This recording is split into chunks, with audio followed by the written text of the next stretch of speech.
Math Tutorial 101. Our topic for today is factoring general trinomials when a is greater than 1. O, ang a po dito, yung numerical coefficient ni first term. Okay, so let's factor x squared plus 3x plus 2. First step, factor the first term. Okay, so what are the factors of x squared? That is x times x. Plus, so kaya plus din po ang ating operation. Okay, then factors ni 2 na kapag i-plus ay 3. Okay, so the factors of 2 are 1 and 2. Kapag i-plus natin si 1 and 2, ang sagot ay 3. Okay, so let's check. X times x is equal to x squared.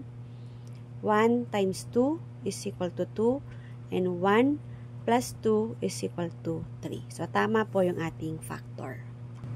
Okay, number 2. Factor y squared plus 4y minus 12. First step, factor the first term. So, factors of y squared is y times y. Then, minus po yung ating last term. Negative po ang ating last term.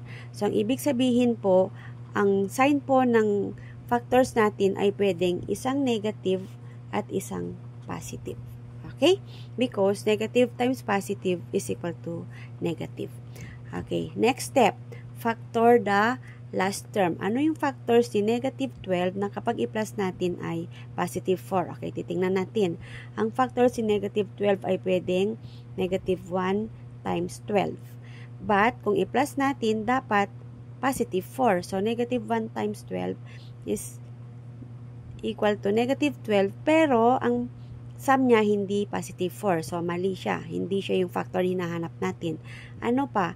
Pwedeng positive 6 saka negative 2. Okay? So, 6 times negative 2 is equal to negative 12. Kapag i-plus natin, 6 plus negative 2 is equal to positive 4. So, ang factor na gagamitin natin ay negative 2 at saka positive 6. So, check natin. Y times y is equal to y squared. Then, negative 2 times 6 is equal to negative 12.